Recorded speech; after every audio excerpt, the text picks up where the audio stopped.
Selamat datang kembali. Kami kembali bersama Profesor Said Muhammad Marandi, profesor di Universitas Teheran dan juga mantan penasihat tim negosiasi nuklir Iran. Terima kasih sudah kembali hadir di program ini. Terima kasih banyak sudah mengundang saya, Glenn. Jadi, perang Amerika Serikat melawan Iran tampaknya makin intens dan juga meluas. Namun, terakhir kali kita berbicara, kita membahas seperti apa kemungkinan tangga eskalasinya.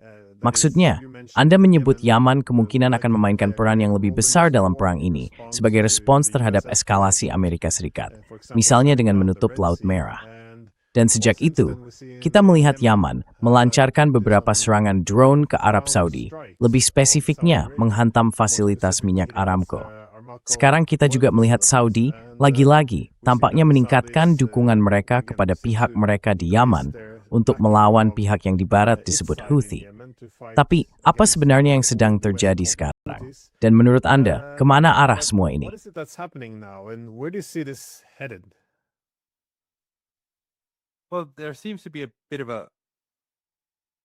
Nah, tampaknya ada sedikit perkembangan yang aneh. Karena dalam beberapa malam terakhir, Amerika Serikat tidak menyerang Iran. Dan situasi di Selat Hormuz juga tenang. Tentu saja, Iran terus menutup Hormuz bagi kapal-kapal yang berafiliasi dengan Arab Saudi, Uni Emirat Arab, Kuwait, Bahrain, dan Qatar. Dan tentu saja, semuanya adalah sekutu Amerika Serikat. Sebuah kapal menjadi sasaran Iran, yaitu kapal yang melanggar perintah Angkatan Laut Iran. Ini adalah kapal kedua yang diserang Iran kemarin. Sejak Trump menyatakan bahwa mulai sekarang, setiap kali sebuah kapal diserang, Amerika Serikat akan menghancurkan sebuah pesawat, jembatan, atau pembangkit listrik. Namun, sejauh ini, 2 kapal telah diserang, dan Trump belum melakukan apapun. Beberapa orang berspekulasi bahwa Trump akan menyerang pada hari Jumat setelah pasar tutup.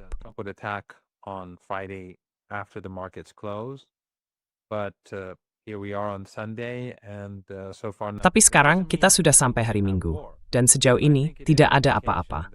Itu bukan berarti kita tidak akan mengalami perang. Tapi saya rasa ini setidaknya menunjukkan bahwa Amerika Serikat menyadari betapa seriusnya situasi ini. Dan Iran tidak akan diintimidasi atau tidak akan mundur. Sebenarnya, mereka seharusnya sudah tahu itu sejak awal. Karena selama 40 hari perang yang kita alami, Trump waktu itu mengatakan bahwa dia akan memusnahkan Iran. Dia akan menghancurkan Iran. Dia akan membawa Iran kembali ke zaman batu.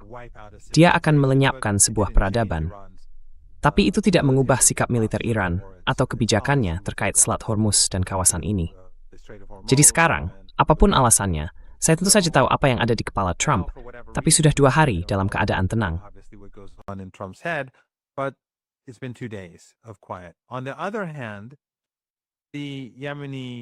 Di sisi lain, angkatan bersenjata Yaman, Ansarullah atau seperti mereka disebut di barat, Houthi yang sebenarnya bukan istilah yang tepat, tetapi bagaimanapun, mereka melakukan hal yang cerdas.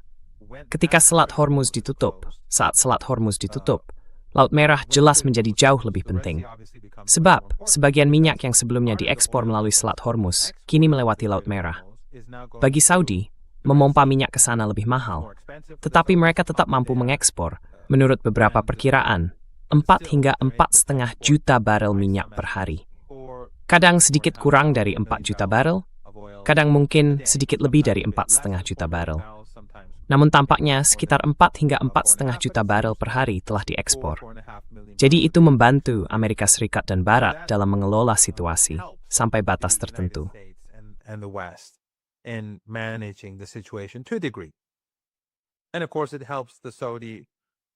Dan tentu saja, ini membantu rezim Saudi bertahan hidup. Karena mereka tidak bisa mengekspor melalui Teluk Persia. Mereka tidak bisa mengekspor barang lain melalui Teluk Persia. Mereka tidak bisa berdagang melalui Teluk Persia. Jadi mereka menjadi sangat bergantung pada Laut Merah. Karena itu, inilah saat yang tepat bagi Ansarullah untuk memberi tekanan kepada Saudi. Nah, mengapa mereka ingin memberi tekanan kepada Saudi? Karena Saudi telah memberlakukan pengepungan terhadap Yaman selama lebih dari 1 dekade. Mereka melancarkan perang genosidal terhadap Yaman, dengan dukungan Barat, dengan dukungan negara-negara di kawasan. Mereka memberlakukan kelaparan pada 2015 dan 2016. Negara-negara di kawasan semuanya mendukungnya. Bahkan Qatar dan Turki, sebelum pengepungan terhadap Qatar, mereka juga menjadi bagian dari ini. Lalu tentu saja, setelah pengepungan itu, Ameskamel Invitation. Then, of course, after the siege, they tilted away. The West supported it, Australia. Barat mendukungnya. There were thousands Australia. of British. Ada ribuan penasihat Inggris yang membantu menjaga Angkatan Udara Saudi tetap terbang dan aktif membombardir kota-kota. Mereka membom pemakaman, mereka membom sekolah, mereka melakukan genosida. Ratusan ribu orang tewas, banyak di antaranya karena kelaparan. Dan Amerika Serikat memblokade Laut Merah. Bahkan kapal-kapal Angkatan Laut Amerika Serikat menghalangi makanan untuk masuk. Seorang pejabat senior Amerika Serikat pernah mengatakan bahwa ia berada di sebuah kapal Angkatan Laut militer, dan mereka menghentikan sebuah perahu yang menyelundupkan obat-obatan ke Yaman. Lalu mereka membuang semuanya ke laut. Itulah yang dilakukan koalisi ini terhadap Yaman saat itu. Jadi pengepungan itu terus berlanjut, bahkan hingga hari ini, dalam tingkat yang lebih rendah, tetapi tetap sangat brutal dan biadab. Very brutal and barbaric. But gradually during that siege and that warfare, the Yemen. Namun secara bertahap, selama pengepungan dan perang itu, rakyat Yaman mulai membangun kemampuan drone dan rudal mereka sendiri, tentu saja dengan bantuan Iran. Tetapi Yaman punya banyak orang cerdas, banyak insinyur, banyak orang terdidik, dan universitas. Jadi mereka mulai mengembangkan kemampuan ini. Lalu akhirnya, rakyat Yaman mampu menyerang instalasi minyak Saudi dengan sangat keras. Dan itu membuat Saudi menerima gencatan senjata. Sekarang, pengepungan itu belum dicabut. Dan baru-baru ini, Saudi melakukan langkah yang sangat bodoh, yaitu Iran menembus pengepungan lewat udara dengan mengirim pesawat penumpang ke Yaman untuk menjemput sebuah delegasi menghadiri pemakaman Ayatollah Khamenei. Tentu saja, itu lebih dari sekadar menjemput orang untuk menghadiri pemakaman.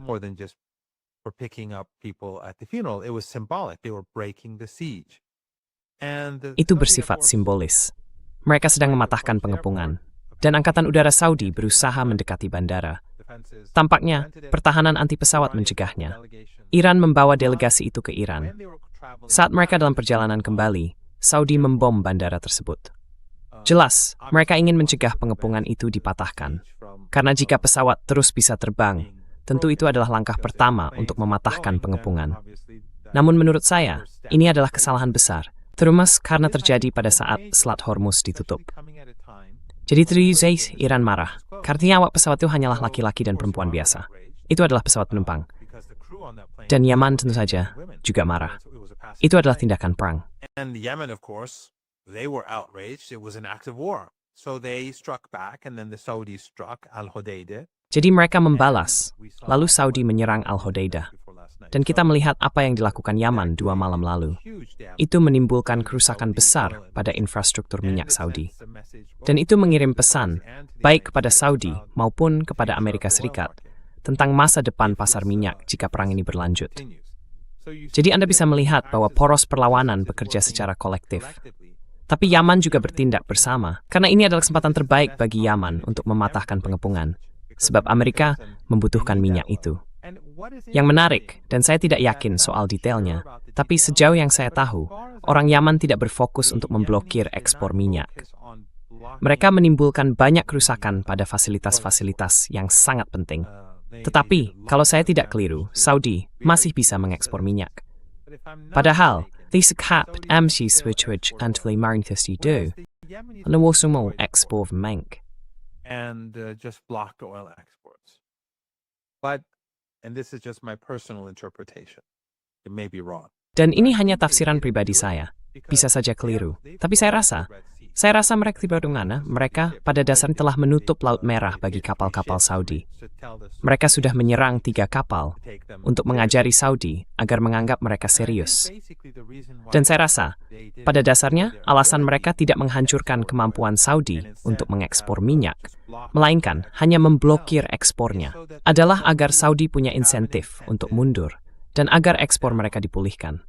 Dengan kata lain, kalau Yaman proste menghancurkan ekspor Saudi, itu tentu akan menjadi pukulan yang dahsyat bagi Mohammed bin Salman. Tetapi di sini, menurut saya, Pihak Yaman pada dasarnya mengatakan, dengar, hentikan pengepungan ini, berhenti membunuh anak-anak kami, berhenti membuat rakyat kami kelaparan, dan kalian bisa mengekspor minyak kalian. Starving our people, and you can export your oil. But look at what we can do to you. Look at Tapi lihat, apa yang bisa kami lakukan terhadap kalian. Lihat apa yang telah kami lakukan terhadap fasilitas-fasilitas kalian yang lain. Bagaimana kami menghancurkannya. Dan perlu berbulan-bulan sebelum fasilitas itu bisa beroperasi lagi. Dan tampaknya, beberapa fasilitas ini termasuk yang paling canggih di dunia. Jadi seperti Iran, maksud saya, Anda bisa melihat bahwa Yaman dan Iran bertindak dengan cara yang sama. Iran bisa menghancurkan instalasi gas Qatar. Dan percayalah, banyak warga Iran ingin pemerintah Iran melakukan itu. Mereka hanya ingin pemerintah Iran memusnahkannya, karena semua yang telah mereka lakukan terhadap Iran atau terhadap Saudi. Tapi pemerintah Iran tidak melakukan itu. Mereka ingin menjaga infrastruktur di kawasan ini. Mereka ingin kawasan ini kembali normal, tetapi tanpa hegemoni Amerika Serikat, dominasi Amerika Serikat, dan ancaman Amerika Serikat yang terus-menerus. Domination and constant US threats. So when the United States threatens to destroy Iranian Jadi, ketika Amerika Serikat mengancam akan menghancurkan wilayah Iran, termasuk struktur-struktur vital dan kritis, pihak Iran mengatakan bahwa mereka akan menghancurkan infrastruktur penting di rezim-rezim yang telah memfasilitasi perang ini. Namun, mereka sendiri tidak akan meningkatkan eskalasi lebih dulu. Jadi, mereka ingin mempertahankan insentif itu. Mereka ingin Amerika Serikat punya alasan untuk menahan diri dari eskalasi, dan agar rezim-rezim di kawasan menekan Amerika Serikat supaya tidak meningkatkan eskalasi. Tetapi, terlepas dari semua itu, pada saat yang sama, Saudi menjadi sasaran. Laut Merah ditutup bagi minyak Saudi, dan Selat Hormuz ditutup. Dan sudah 2 hari sejak Trump atau angkatan bersenjatanya berhenti menyerang Iran, dan selama periode ini mereka juga tidak menyerang Yaman. Yemen either during this period. Well, I guess that's the logic of the escalation line Ya, as well. saya kira itu juga logika dari tangga eskalasi. Tidak langsung mengerahkan semuanya dalam perang habis-habisan. Karena itu pada dasarnya juga akan membuat Saudi mengerahkan semuanya jika semua sasaran diserang. Jadi, intinya adalah kemampuan untuk meningkatkan eskalasi lebih jauh. Inilah yang biasanya menahan lawan, menunjukkan bahwa Anda mampu menghancurkan target-target itu, tetapi belum menyasar target yang lebih krusial, agar lawan masih punya kesempatan untuk mengubah posisinya. Namun, jika kita menempatkan diri pada posisi Saudi, seperti apa situasinya bagi mereka? What kind of how does it look like for them? What are their options now? And Apa pilihan mereka sekarang? Dan saya berasumsi Amerika sedang menekan mereka untuk membantu dalam perang ini, karena Amerika tampaknya berjuang sendirian. Bahkan Israel memilih tidak ikut campur. Dan itu menarik. Saya melihat Iran tidak menyerang Israel, tetapi Israel juga tidak menyerang Iran. Jadi bagaimana Anda melihat situasinya atau dunia ini dari sudut pandang Arab Saudi dan juga Israel? Karena mereka juga punya pilihan yang terbatas sekarang. they have limited options now as well. Well, first of all, I think the attack Pertama-tama, on Yemen, saya kira serangan dari Yaman kemungkinan merupakan kejutan besar karena kualitas serangannya sangat tinggi. Dan jelas, kemajuan teknologi yang dicapai Angkatan Bersenjata Yaman dan Ansarullah sangat signifikan. Kita juga belum mendengar adanya keberhasilan atau keberhasilan besar dalam menjatuhkan rudal, drone, dan rudal jelajah tersebut. Mereka sendiri mengatakan telah menembakkan puluhan. Jadi, persenjataan mereka sangat besar. Di sisi lain, persenjataan Iran sangat besar. Kita sudah membahas ini sebelumnya. Iran telah mempersiapkan diri untuk perang ini selama beberapa dekade. Mereka telah memproduksi rudal dan drone sejak sangat-sangat lama, dan mereka terus memproduksinya sampai sekarang.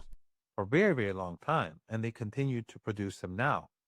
And the Iranians can go on with this for Dan Iran bisa terus melakukan ini untuk waktu yang sangat-sangat lama. throughout the next Sepanjang tahun depan, Amerika akan kehabisan perlengkapan militer atau rudal dan sistem pertahanan udara jauh lebih dulu daripada Iran. air defense. Tapi sekarang, ketika Anda melihat Yaman bersanding dengan Iran dan kemampuannya, saya pikir kalau saya orang Saudi, saya akan sangat ketakutan. Karena di satu sisi ada Yaman yang bisa menanggung ambang rasa sakitnya sangat tinggi. Yaman bisa menggumul penderitaan dalam jumlah besar. Yaman selamat dari perang genosida. Selama bertahun-tahun, Yaman diperlakukan seperti Gaza. Tetapi bedanya, kasus Gaza, rakyat Palestina mendapat simpati yang sangat besar. The Palestinian people had huge amounts of sympathy. And in the case of Yemen, there wasn't that much sympathy. Dalam kasus Yaman, tidak ada begitu banyak simpati. Mereka sebagian besar diabaikan, namun mereka tetap bertahan. Mereka menang, dan sungguh luar biasa, patut dihormati sebesar-besarnya, moralitas rakyat ini. Ketika ketika genosida di Gaza dimulai, mereka menutup Laut Merah untuk menekan rezim Israel agar mengakhiri genosida itu, meskipun mereka sendiri telah melalui begitu banyak kesulitan. Dan meskipun, selain Iran dan poros perlawanan, simpati terhadap mereka di seluruh kawasan pasing, anges sedikit. Bahkan di jalanan, Across the region, even on the streets. So, now you see jadi sekarang Anda melihat bahwa Iran dan Yaman, keduanya, mampu menahan penderitaan yang sangat besar. Ekonomi Iran tidak bergantung pada minyak atau gas, hampir sebesar ketergantungan Arab Saudi. Memang bergantung. Maksud saya, sektor itu besar di Iran. Tetapi Iran punya pertanian, punya industrinya sendiri. Namun, Iran tidak bergantung pada ekspor minyak atau gas seperti Arab Saudi. Ekonomi Saudi adalah ekonomi minyak. Dan kalau itu ditutup begitu saja selama beberapa bulan, Saudi, with specialist serious, tidak terporis remba selain Mac. the Saudis are in serious trouble. They have nothing but oil. They have hundreds of millions of. Mereka memiliki saham dan aset senilai ratusan juta dolar di Amerika Serikat. Tetapi saya tidak yakin apakah Amerika akan mengizinkan mereka menarik uang dalam jumlah besar. Mereka, Uni Emirat Arab, dan pihak-pihak lainnya, dengan menjual obligasi atau saham mereka untuk menutupinya. Karena kalau mereka benar-benar melakukan itu, nilainya bisa mencapai ratusan miliar dolar. Jadi Saudi berada dalam situasi yang sangat sulit. Dan seperti yang saya katakan, Iran dan Yaman bisa menahan jauh lebih banyak penderitaan daripada mereka. Tetapi sekali lagi, fakta bahwa Saudi membom bandara dan memulai ini dengan Yaman, menurut saya, adalah keputusan yang sangat tidak rasional. Saya mendengar dari beberapa orang yang biasanya punya informasi yang baik bahwa Amerika mendorong Saudi untuk melakukan ini. Well informed that the Americans pushed the Saudis to do this.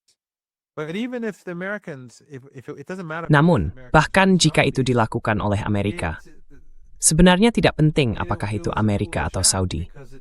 Itu tindakan yang bodoh, karena membuat rezim Saudi jauh lebih rentan. Kalau saya orang Saudi dan Iran mengirim sebuah pesawat, saya tidak akan menyerang bandara itu, meskipun saya tahu Iran mungkin akan mengirim lebih banyak pesawat. Dan setiap sekitar seminggu, mereka akan mengirim pesawat lagi, atau mungkin 2 pesawat seminggu, secara bertahap. Tetapi tetap saja, saya tidak akan mengambil risiko memulai perang dengan Yaman ketika Selat Hormuz ditutup. Jadi, menurut saya, ini menempatkan Saudi dalam posisi yang jauh lebih sulit. Namun yang lebih penting, menurut saya ini menempatkan Trump dalam posisi yang sangat sulit. Importantly, I think it puts Trump in a very difficult position because during the after Karena selama, 40-day setelah perang 40 hari, dan sekitar 2 bulan perang pengepungan, yang jelas-jelas kalah oleh Amerika Serikat, Trump menandatangani MOU. Alasannya adalah bahwa kita hanya punya sisa sumber daya energi atau minyak untuk 4 minggu di cadangan kita.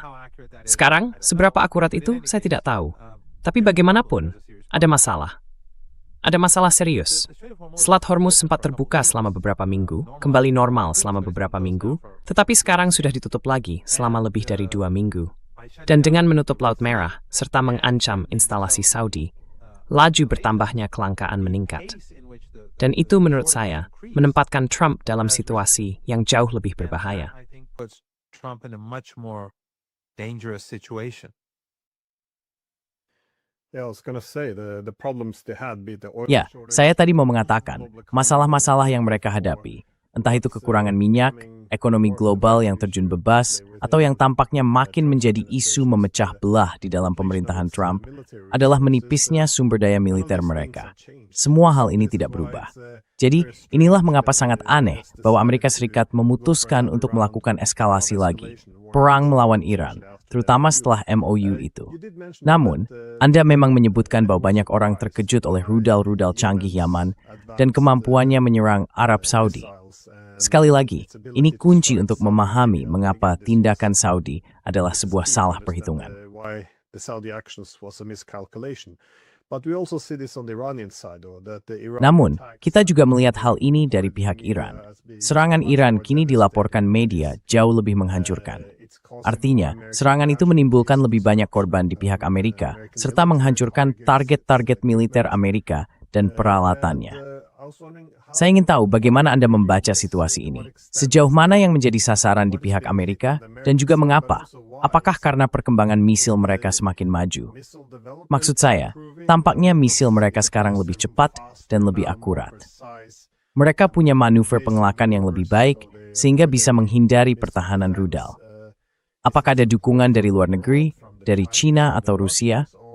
Atau apakah Iran sekarang proste tidak terlalu khawatir lagi jika korban di pihak Amerika tinggi?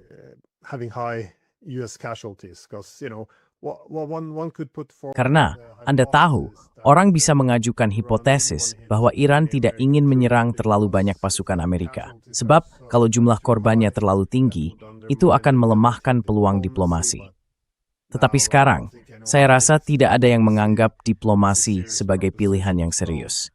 Jadi sekali lagi, saya hanya menyampaikan beberapa pemikiran di sini. Namun saya ingin mendengar dari Anda. Bagaimana Anda menjelaskan apa yang terjadi sekarang? Karena Anda mungkin mengira, setelah semua gelombang serangan terhadap Iran ini, Iran akan semakin melemah. Tapi sekali lagi, orang-orang agak terkejut, dan ini juga muncul di media barat. Ketika Anda melihat seluruh rangkaian serangan dan pengendalian narasi, pada akhirnya tetap muncul kesimpulan bahwa rudal Iran makin cepat, makin presisi, dan menimbulkan kehancuran yang lebih besar. Jadi, bagaimana kita memahami semua ini?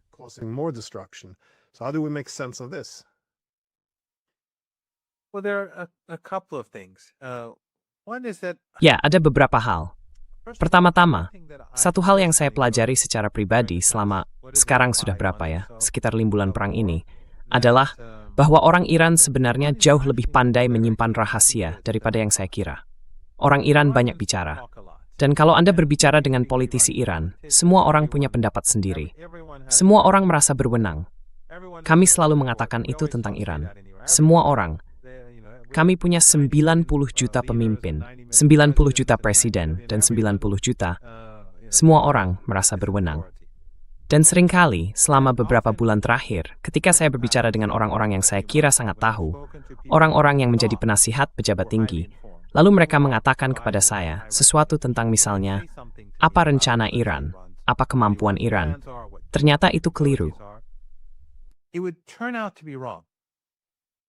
And I think that the military Dan saya rasa militer sebenarnya lebih baik dalam menjaga rahasia daripada yang saya kira.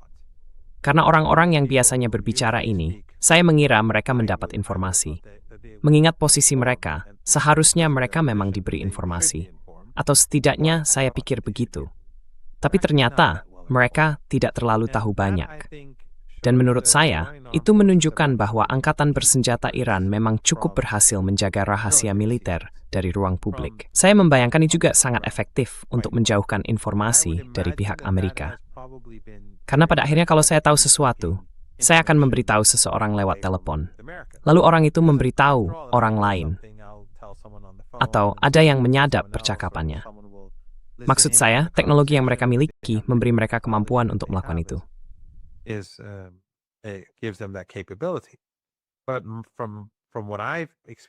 Namun, dari yang saya alami selama beberapa bulan terakhir, saya rasa ada hal-hal yang terjadi yang tidak saya duga sebelumnya. Ada kemampuan yang saya tidak tahu mereka miliki. Dan saya rasa, berdasarkan informasi keliru yang dimiliki beberapa orang yang punya posisi penting, kemungkinan besar informasi Amerika tentang kemampuan Iran itu sangat cacat. Hal yang sama juga berlaku untuk Israel. Jadi satu hal yang saya kira mengejutkan mereka bukan hanya, seperti yang Anda tunjukkan, efektivitas rudal dan drone Iran, tetapi juga jumlahnya yang sangat besar. Iran bisa terus melancarkan serangan-serangan ini untuk waktu yang sangat-sangat lama. Dan mereka terus memproduksinya, bahkan memiliki pabrik-pabrik rahasia di bawah tanah, di samping pabrik-pabrik yang berada di tempat terbuka. So the Iranians were, I think, they were playing. Jadi, menurut saya, Iran sudah sangat lama memainkan permainan penipuan. Mereka menaruh beberapa hal di permukaan agar dilihat Amerika atau rezim Israel.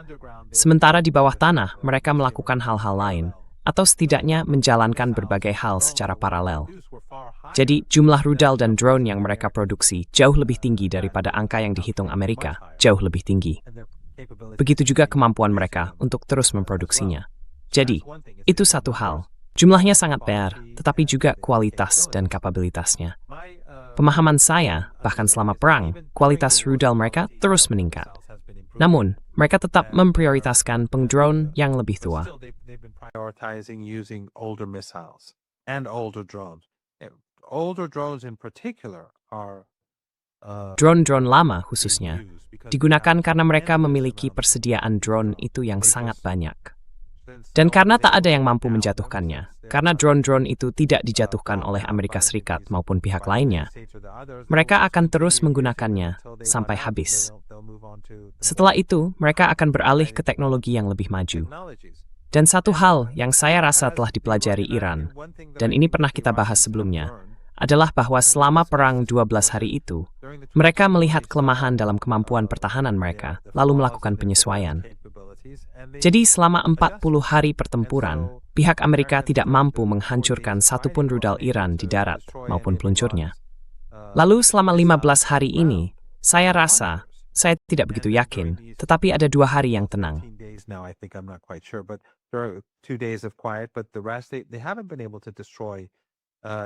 Tetapi selebihnya, mereka belum mampu menghancurkan kemampuan Iran untuk meluncurkan rudal. Saya yakin Iran juga telah memindahkan atau memberikan pengetahuan itu kepada Yaman. Jadi jelas, angkatan bersenjata Yaman juga telah mengembangkan lebih banyak pangkalan bawah tanah. Kini mereka lebih mampu meluncurkan rudal dan drone tanpa terdeteksi. Dan perbedaan antara Iran dan Yaman dengan Amerika, Israel, dan pihak-pihak lainnya adalah bahwa aset mereka semuanya berada di bawah tanah, sementara aset pihak lain berada di atas permukaan. Jadi Iran mampu menyerang sasaran, menghancurkannya, dan tentu saja dalam beberapa minggu terakhir dengan akurasi yang jauh lebih besar daripada sebelumnya.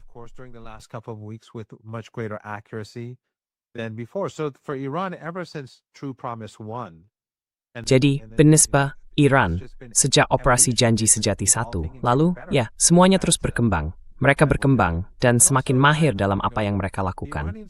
Selain itu, Iran punya banyak intelijen di lapangan. Mereka punya banyak orang. Dan menurut pemahaman saya, mereka juga punya banyak simpatisan di seluruh kawasan. Mereka tidak semuanya harus warga negara. Sebagian mungkin hanya mata-mata bayaran.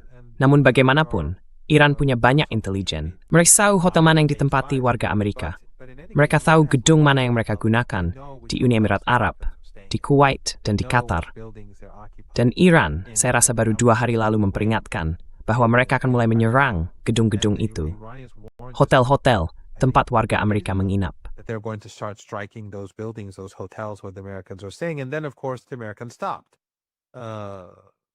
Lalu tentu saja, Amerika menghentikannya. Saya tidak mengatakan mereka berhenti karena ancaman khusus ini. Tetapi bagaimanapun juga, ini adalah salah satu hal terakhir yang dikatakan Iran akan mereka lakukan sebelum Amerika menghentikan pengeboman. Sekarang, penghentian pengeboman itu bisa saja hanya bersifat jangka pendek. Amerika mungkin benar-benar akan melancarkan serangan besar-besaran terhadap Iran, seperti yang telah dibahas. Namun masalahnya, semakin lama ditunda, anemesa krisis energi global. Dan terseri statsma buruk memberi brak. En tengok pengepungan itu juga dapat pada Iran. Of course, the siege is going to have an effect on the Iranians too. But as I said on a previous discussion, Tetapi seperti yang saya katakan dalam pembicaraan kita sebelumnya, ketika Iran menandatangani nota kesepahaman itu, mereka tahu Amerika akan melanggarnya dan melemahkannya. Jadi, begitu pengepungan dicabut, dan pada dasarnya Amerika mencabut pengepungan itu untuk kepentingan mereka sendiri, karena mereka ingin meredakan krisis energi. Iran sudah menyiapkan puluhan kapal tanker penuh minyak. Mereka segera mengekspornya ke pasar Asia, lalu mendatangkan kapal-kapal untuk membawa masuk pasokan penting bagi Iran. Jadi sekarang Iran punya kemampuan yang untuk bersabar. Sementara itu, it's where menurut saya Amerika mulai kekurangan energi. Americans are running short in energy.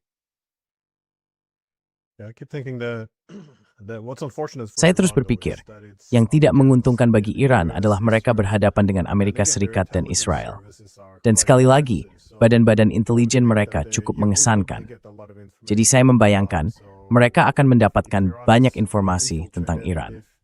well, if I Jadi, was Iranian, I jika would do Iran what sudah you suggest. disusupi, I would put up a kalau lot saya of orang Iran, information to saya akan melakukan just seperti flood yang the Anda information sarankan. space, just Saya akan menyebarkan give banyak informasi ini untuk membanjiri ruang informasi, terutama jika sulit menjaga rahasia besar tetap rahasia. However, though, if Namun, this, dalam hal ini, threat was saya rasa Anda serious, benar soal dieskalasi oleh Trump sekarang. you say they Anda bilang destructive mereka tidak menyerang apapun di over the past Iran few selama days beberapa in hari Iran. terakhir. And, Dan sekali lagi, tentu saja laporan media harus disikapi dengan hati-hati.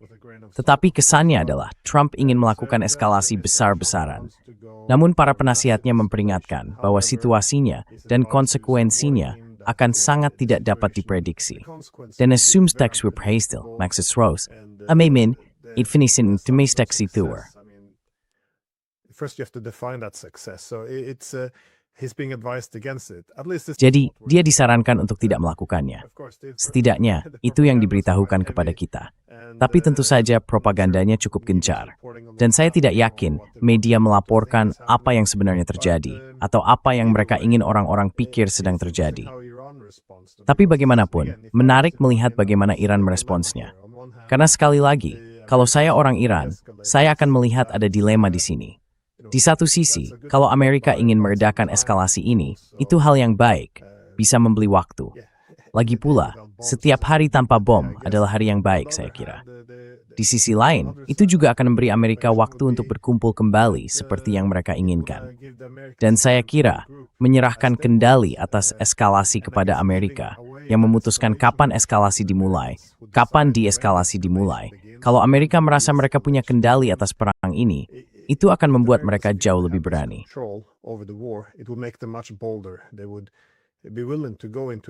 Mereka bersedia masuk ke konflik besar dengan tahu bahwa mereka bisa mundur kapanpun mereka mau. Saya kira, begitu juga akhirnya mereka terjerumus ke masalah di Selat Hormuz. Mereka pikir, kalau mereka tidak mampu memenggal kepemimpinan Iran, mereka bisa kembali ke status quo yang lama. Tapi seperti yang mereka temukan, tidak ada yang namanya itu. Bagaimanapun, pertanyaan saya sebenarnya tentang Selat Hormuz. Karena kita tahu Amerika Serikat punya banyak tujuan. Mereka ingin pergantian rezim. Mereka ingin melumpuhkan program nuklir Iran, entah itu militer atau sipil, tidak masalah. Mereka tidak menginginkan apapun. Mereka ingin menghancurkan program rudal balik. They want to destroy the ballistic missile program. They wanted Iran to sever its partnership. Mereka ingin Iran memutus kemitraannya dengan para sekutu regional. Namun sekarang tampaknya tujuan utamanya adalah agar Selat Hormuz dibuka kembali dan tidak berada di bawah kendali Iran. Sekali lagi, kembali ke status quo lama. Itulah yang mereka inginkan. Bagaimana menurut Anda ini akan membentuk arah konflik ke depan? Karena dari pihak Iran, saya melihat beberapa laporan bahwa Iran dan Oman sedang mengadakan pembicaraan. Saya tidak yakin persisnya tentang apa. Dan semacam hika, Juaneuth, which Peking ini dan numad imbradu emiting despsup auf harlenu. Saya melihat Trump berbicara dan stage for gimana breakthrough harga Selat Hormuz. Talking about, how they're the guardians of the Strait of Hormuz, but at some point, the PR and the Namun, pada titik tertentu, pencitraan dan, sebut saja omong kosongnya, harus benar-benar terwujud dalam sesuatu yang konkret. Jadi, kemarin saya berbicara dengan mantan kepala kontraterorisme Trump, Joe Kent. Dia mengatakan bahwa AS mungkin sekarang akan melakukan invasi darat, meskipun dia juga menegaskan bahwa ini akan menjadi bencana besar. Mereka bisa merebut pulau-pulau misalnya, tetapi mereka tidak bisa mempertahankannya. Mereka tidak mampu melakukan pasokan dan dukungan. Saya ingin bertanya, maaf, pertanyaannya sangat panjang, tetapi inti pertanyaannya, menurut Anda, bagaimana Selat Hormuz pada dasarnya akan membentuk konflik ke depan, mengingat Iran sedang mengadakan pembicaraan dengan Oman, sementara Amerika tampaknya makin putus asa? seemingly getting quite desperate. Pertama-tama, menurut saya, dalam arti tertentu, Iran dalam konflik ini sebenarnya sudah menaiki tangga eskalasi dengan tetap menutup Selat Hormuz. Dan saya juga tahu bahwa sekarang Laut Merah juga ditutup. Iran, secara cukup diam-diam, meningkatkan tekanan terhadap Amerika Serikat. Tentu saja, tekanan juga ada pada Iran, tidak diragukan lagi. Tetapi, kemampuan Iran untuk menahan penderitaan berbeda dari kemampuan Amerika Serikat, karena banyak alasan. Salah satunya tentu saja, kita telah melihat pemakaman-pemakaman itu. Kita telah melihat dukungan terhadap Republik Islam di kalangan masyarakat umum, dan itu adalah hal yang penting. Namun juga, Iran adalah korban dalam perang ini. Itu membuat masyarakatnya lebih tangguh.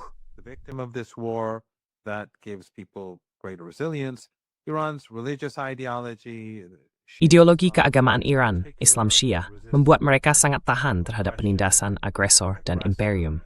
Semua itu membuat Iran lebih sabar. Ini akan sulit, tetapi mereka lebih sabar. Bagi Amerika Serikat, ini adalah perang pilihan. Semua orang tahu bahwa ini dilakukan demi Israel. Ini bukan dilakukan untuk rakyat Amerika. Itu akan membuat mereka lebih sulit menoleransi inflasi, penderitaan ekonomi, dan sebagainya.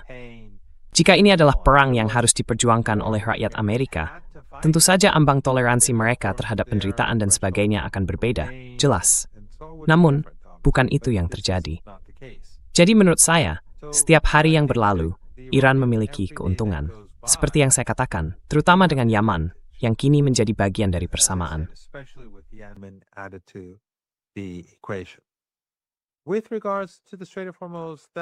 Terkait Selat Hormuz, bagi Iran, saya rasa sekarang sudah jelas bagi semua orang bahwa itu adalah garis merah. Mereka telah mengambil alih Selat Hormuz, dan mereka tidak akan menyerahkannya. Mereka juga telah menyatakan ini secara terbuka. Ini bukan sekadar sesuatu yang dilontarkan seseorang agar nanti bisa ditarik kembali. Mereka sangat jelas bahwa Selat Hormuz telah berubah untuk selamanya. Amerika punya beberapa pilihan arah. Salah satunya, mereka bisa secara bertahap mundur. Atau mereka bisa meningkatkan eskalasi. Atau mereka bisa melanjutkan seperti sekarang. Yang menurut saya akan menjadi pilihan buruk bagi Amerika Serikat, karena mereka akan gagal. Atau mereka bisa meningkatkan eskalasi untuk mencoba menemukan solusi, guna memaksakan situasi yang berbeda kepada Iran, di mana Amerika memiliki posisi yang lebih unggul.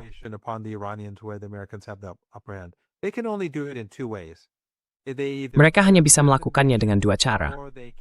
Mereka lebih melakukan invasi darat, atau melancarkan serangan besar-besaran, atau keduanya. Tapi Anda tahu, jika mereka melancarkan serangan besar-besaran terhadap Iran, Iran akan menghancurkan rezim-rezim Arab di Teluk Persia. Mereka akan runtuh, terutama sekarang, sampai September ini. Itu pasti akan menyebabkan keruntuhan mereka seketika. Namun bahkan jika Amerika melancarkan serangan besar 3 atau 4 bulan dari sekarang, Iran, ketika menghancurkan negara-negara itu sebagai respons atas keterlibatan mereka, negara-negara itu tetap akan runtuh. Tapi sekarang, Anda tahu, puncak panas di semenanjung Arab terjadi pada Agustus. Begitu juga kelembapannya.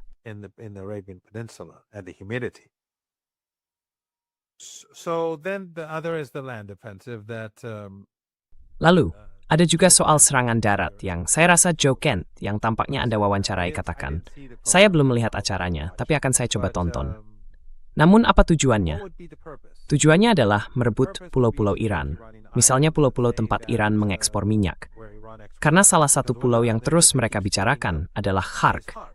Tetapi ketika ada pengepungan di Selat Hormuz atau di pelabuhan-pelabuhan Iran, maka Khark tidak mengekspor minyak sama sekali.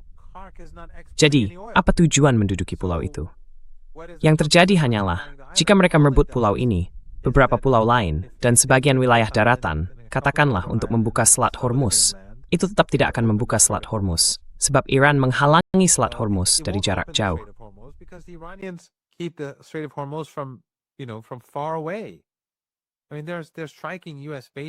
Maksud saya, mereka menyerang pangkalan-pangkalan AS di Yordania dengan presisi, menghancurkan aset-aset utama mereka. Jadi ini tidak seperti abad ke-20 atau abad ke-18, ketika Anda harus menempatkan tentara di tepi pantai dan kapal-kapal di tengah selat, sambil berkata, oke, kalian tidak boleh lewat, dan kalian boleh, ya, boleh lewat, tapi tidak boleh lewat.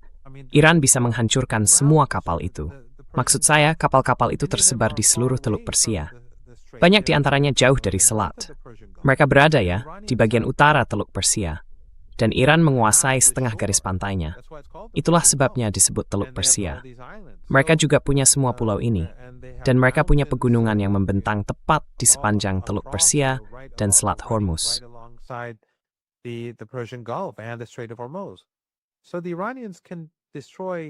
Jadi, Iran bisa menghancurkan instalasi minyak, instalasi gas, dan pembangkit listrik. Mereka bisa menghancurkan instalasi desalinasi. Dan Iran tidak membutuhkan instalasi desalinasi. Hanya 1% penduduk Iran yang menggunakan instalasi desalinasi. Di negara-negara ini, hampir semua orang menggunakannya. Dan mereka bisa melakukannya dari mana saja di Iran. Mereka bisa menghancurkan semuanya itu dari mana saja di Iran. Mereka bisa menghancurkan kapal-kapal. Jadi, merebut Selat Hormuz secara fisik tidak akan menghasilkan apa-apa. Merebut sebuah pulau yang menjadi jalur ekspor minyak Iran juga tidak akan menghasilkan apa-apa. Yang terjadi justru, semua pasukan itu ditempatkan dekat Iran, di dalam Iran. Dan pasukan darat Iran telah mempersiapkan diri untuk perang ini selama puluhan tahun. Mereka punya drone sendiri.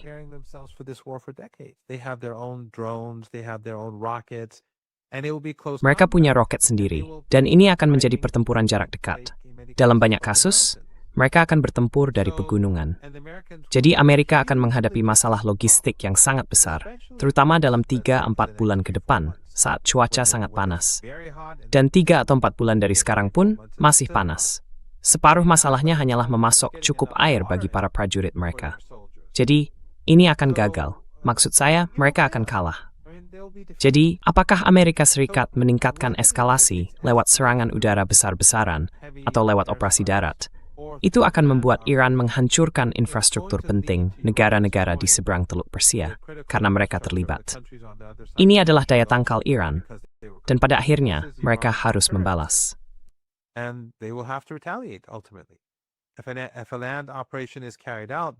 Jika operasi darat dilakukan, negara-negara ini akan terlibat. Jadi Iran akan menghancurkan infrastruktur vital mereka. Dan omong-omong, itu akan membuat Amerika Serikat jauh lebih sulit mendatangkan dukungan logistik. Ketika semua negara ini sudah lumpuh, tidak ada listrik dan tidak ada air, Amerika Serikat akan jauh lebih kesulitan membawa pasokan dari Kuwait, Bahrain, atau Uni Emirat Arab. Jadi, jika serangan udaranya besar-besaran, kawasan ini, Iran akan membalas. Jika ada ofensif darat, Iran akan membalas. Dalam krisis Strait atau Gulf. Jika situasinya berlanjut sekarang, rakyat sekali, karena krisis energi global akan menghantam dunia.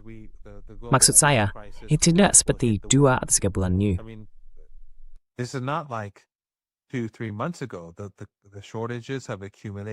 Kekurangan itu sudah menumpuk, dan kita sedang mencapai titik kritis. Dengan kondisi bab al-mandab seperti sekarang, situasinya akan menjadi lebih buruk. Jadi solusi cerdasnya adalah Amerika Serikat mundur.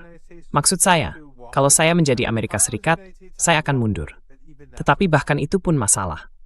Karena kalau mereka mundur, Iran tidak akan begitu saja membuka Selat Hormuz. Mereka mungkin akan membukanya sebagian untuk membantu, misalnya negara-negara global selatan dan kebutuhan pupuk, serta membantu mereka sebisa mungkin. Tetapi mereka akan membantu Barat. Mereka tidak akan membantu negara manapun yang terikat dengan Barat. Jadi Amerika Serikat harus kembali memberikan konsesi.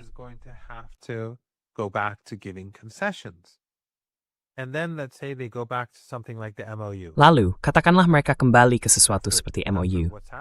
Tetapi setelah yang terjadi, saya rasa Iran akan menerima MOU itu.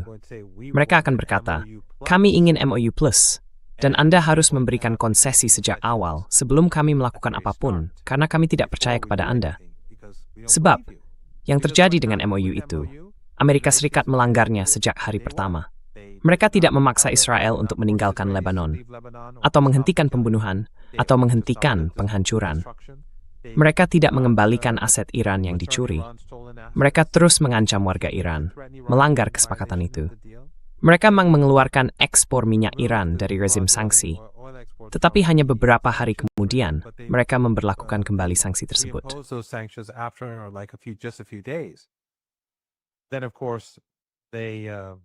Lalu, tentu saja, mereka membuat koridor mereka sendiri di Selat Hormuz, yang melanggar pasal 5. Maksud saya, Amerika telah melanggar semua ketentuan dalam nota kesepahaman itu. Kalau Anda menonton media Amerika, itu hanya menunjukkan betapa bangkrutnya media tersebut. Mereka semua berpura-pura seolah-olah Iran. Anda tahu, penyebab perang ini kembali berkobar adalah karena Iran menyerang beberapa kapal. Padahal, tentu saja, itu omong kosong. Kapal-kapal itu melanggar nota kesepahaman tersebut. Negara-negara pemilik kapal itu, Arab Saudi, Uni Emirat Arab, dan Kuwait, melakukannya dengan sengaja bersama Amerika. Dan Iran mengatakan, tidak, kalian tidak akan melakukan itu. Kami tidak akan membiarkan kalian melanggar nota kesepahaman itu. Jadi, saya kira pada akhirnya akan ada semacam kesepakatan.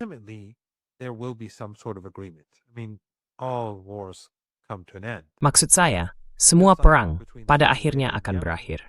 Sama seperti antara Arab Saudi dan Yaman, ini juga akan berakhir. Tetapi saya rasa Iran misalnya akan menuntut agar blokade terhadap Yaman dicabut. Saya rasa Iran akan mengajukan tuntutan tambahan terkait Gaza, dan mungkin tuntutan lebih banyak lagi terkait aset-asetnya sendiri.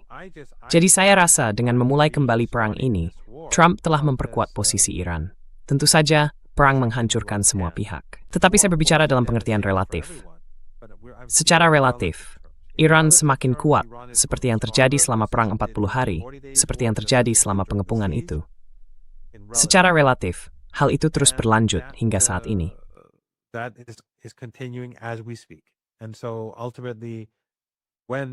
Jadi pada akhirnya, ketika Amerika Serikat sadar, mereka harus memberikan lebih dari yang dijanjikan dalam memorandum kesepahaman itu. Dan Iran akan memastikan Amerika Serikat dipaksa memberikan lebih dari yang kita lihat dalam memorandum itu. Setidaknya, itu pemahaman saya. Dan satu hal lagi, Glenn. Saya pikir, dan sekali lagi, saya tidak mengetahui informasi di balik layar, tetapi saya pikir, seiring waktu berjalan, koordinasi antara Iran dan Rusia semakin kuat. Dan pada praktiknya, sekarang Anda melihat Amerika Serikat dan Barat menjadikan dua front ini sebagai satu dan hal yang sama. Misalnya, Anda melihat kapal yang berada di Laut Kaspia yang dibanggakan Zelensky telah diserangnya. Dia mengatakan kapal itu sedang membawa senjata ke Iran.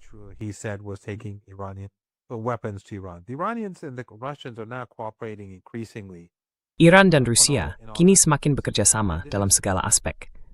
Dan ini berkat kebijakan Amerika Serikat. Jadi ketika Rusia meningkatkan eskalasi, kawasan kita juga mengalami eskalasi. Yaman mengalami eskalasi. Besok, mungkin, perlawanan Irak yang akan meningkatkan eskalasi. Perlawanan Irak adalah kekuatan yang sangat besar. Hal ini tidak banyak dibicarakan. Tetapi Iran punya sangat banyak sekutu di Irak yang bersenjata. Mereka jauh lebih besar daripada Hizbullah, termasuk pasukan cadangan Hizbullah, yang pada dasarnya juga merupakan kekuatan besar.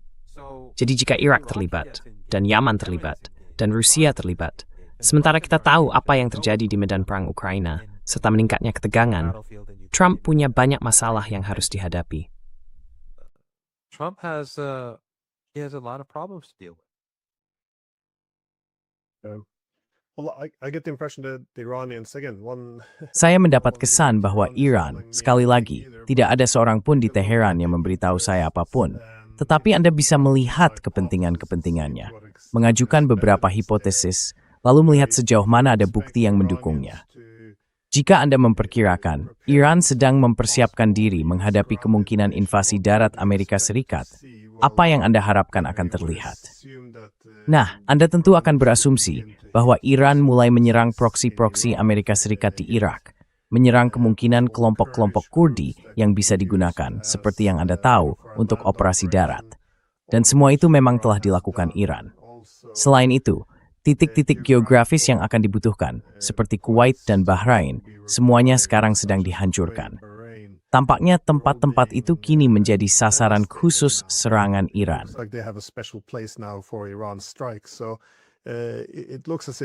Jadi tampaknya Iran sedang melunakkan target-target ini yang bisa digunakan dalam operasi darat ofensif. Saya hanya ingin mengatakan, karena Anda mengaitkan Rusia dengan Iran, menurut saya perang terhadap Iran dan perang terhadap Rusia, termasuk perang ekonomi terhadap China, semuanya punya tujuan yang sama. Maksud saya, ini soal tatanan dunia yang lebih luas, mengembalikan supremasi global Amerika Serikat. Jadi kembali ke era 1960-an. Itulah tatanan dunia yang dibentuk saat itu. Dan itulah tatanan dunia yang kini sedang dibongkar. Namun sekali lagi, di setiap titik terhadap ketiga lawan ini, Anda melihat bahwa hal itu justru makin mempercepat pergeseran ke multipolaritas. Artinya, Iran sekarang telah menguasai Selat Hormuz. The Iranians now, taken the Strait of Hormuz. As you said, the Iranians and the Russians are getting closer. Seperti yang Anda katakan, Iran dan Rusia semakin dekat. Anda juga bisa mengatakan bahwa Iran, Rusia, dan Tiongkok semuanya semakin dekat. Jadi ini adalah bencana yang sebenarnya bisa diprediksi. Saya bisa memahami mengapa Amerika Serikat dan sebut saja sekutu-sekutunya di Eropa ingin kembali ke tahun 1990-an, ingin mengembalikan perdamaian hegemonik. Tetapi, saya selalu berusaha mengatakan kepada orang-orang di bagian dunia saya bahwa kita harus menerima dunia sebagaimana adanya, yaitu distribusi kekuatan internasional sebagaimana adanya. Jika Anda terus menjalankan kebijakan tatan hegemonik ketika Anda berada di dunia multipolar, Anda akan mengundang bencana. Dan saya pikir perang Iran adalah studi kasus penting yang membuktikan hal ini. Bagaimanapun, never medist pofine bracken sebelum tub forward its many iling. Before we wrap up. Yeah, just one final point, and that is that, Satu poin terakhir, karena apa yang Anda katakan membuat saya berpikir lebih jauh, saya rasa ini melengkapi apa yang baru saja Anda sampaikan. Iran berada di Suriah karena CIA dan Mossad yang ingin mengambil alih Suriah. Dan tentu saja, Qatar, Arab Saudi, dan Erdogan semuanya ingin menjadikannya perang sektarian karena mereka berada di kubu Amerika. Dan itu berhasil. Banyak orang percaya omong kosong bahwa ini soal sektarianisme. Padahal, anij karm hibutunid viewing di sektarianisme. ISIS dan Al-Qaeda itu bisa pitat and peksamaj. They were tools of the West, and Iran was fighting it. And evidence for this that is, Dan bukti bahwa sebenarnya tidak pernah ada perang sektarian adalah bahwa Iran mendukung perlawanan di Afghanistan terhadap pendudukan Amerika Serikat. Dan perlawanan itu adalah Taliban.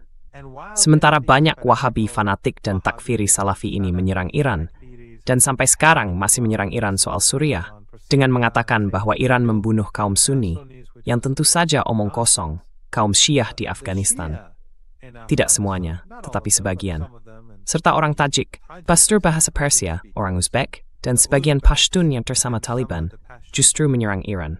Mereka mengatakan, kalian mendukung Taliban melawan kami. You're supporting the Taliban against us. But in reality, Iran's policy in Afghanistan was identical. Namun kenyataannya, kebijakan Iran di Afghanistan sama persis dengan kebijakannya di Suriah. Iran meyakini bahwa kekaisaran adalah kekuatan yang harus diusir. Dan jika kekaisaran itu diusir, otomatis kawasan kita akan menjadi tempat yang lebih baik. Jadi dalam kasus Afghanistan, Iran mendukung Taliban. Bukan melawan Syiah, bukan melawan Tajik, bukan melawan Uzbek, bukan melawan Pashtun sekuler atau siapapun, melainkan melawan kekaisaran. Di Suriah, mereka mendukung pemerintah. Bukan selawan Sunni. They supported the government not against Sunnis, not against anyone. It was against the United States. It was against the empire again. Itu melawan Amerika Serikat. Itu kembali melawan kekaisaran.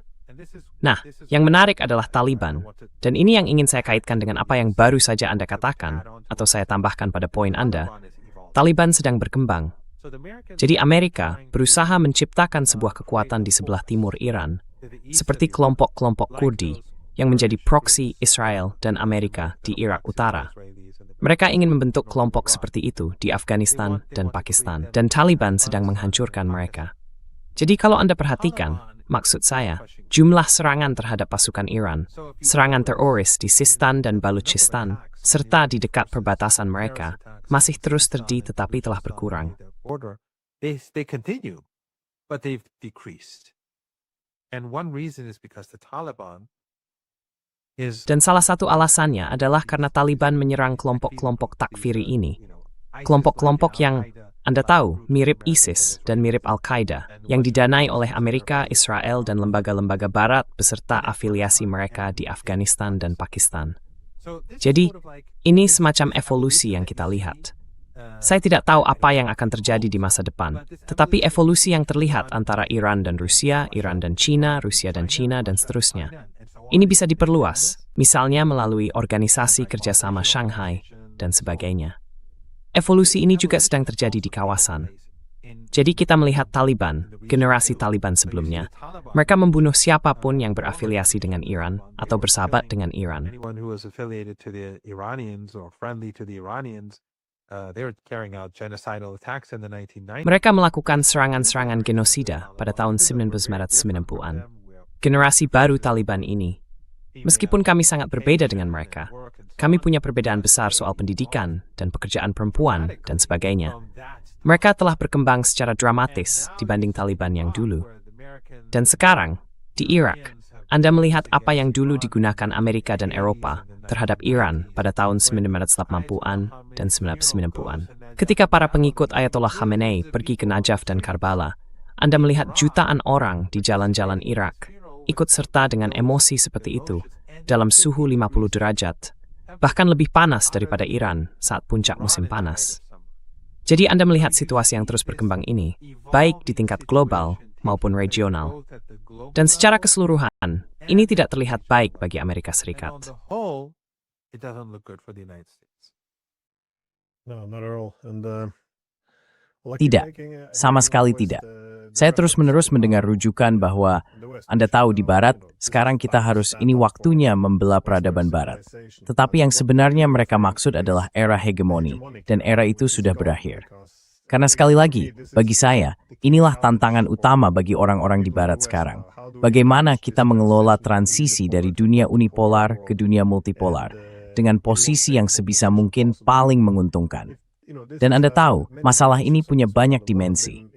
Salah satunya, dalam sebuah hegemon yang sedang merosot, kita bisa berharap kompas moralnya akan runtuh. Dan saya rasa di Asia Barat sekarang, Anda bisa melihat apa yang kita, maksud saya Barat, lakukan. Mendukung para pemenggal kepala radikal ini di Suriah, mendukung genosida di Palestina, mendukung pembunuh anak pedofil yang korup ini dalam koalisi Epstein. Maksud saya, ini sebenarnya apa yang sedang kita lakukan.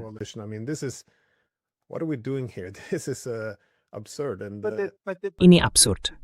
Tapi kita juga melihat pergeseran ini terjadi di Barat. Anda bisa melihat bahwa orang-orang melihat apa yang sedang terjadi sekarang di Barat.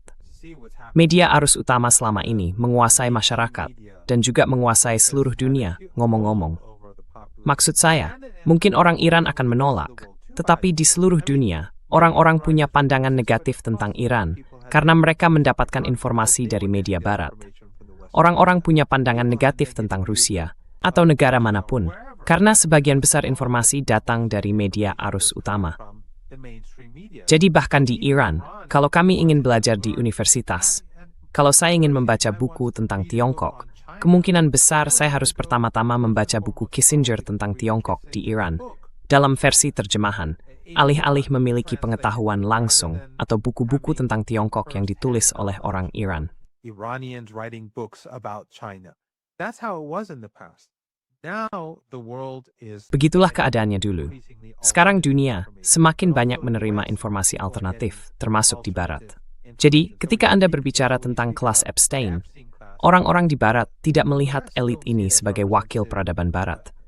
Mereka melihatnya sebagai elit korup yang memerintah mereka atas nama peradaban, sama seperti mereka telah memerintah kami atas nama peradaban.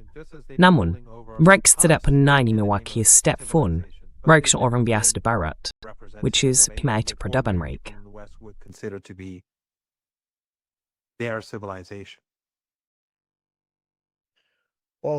Mon, för det vet jag, ju access så att du programmi, rhyme you cancer the V from a thou, or grew wit. Nah, thing dumb. Thank you. It's always a great Tyvy to a Karisin, Glenn, and the Sength, saving least up duts and a half of opinion race ba. more positive things to talk about. We always say Kita selalu mengatakan thou. Teman stat terus makin gelap, terus semoga kata demi mudi merofal. Terima kasih. Thank you. We'll Kitran Josan, Juspek San.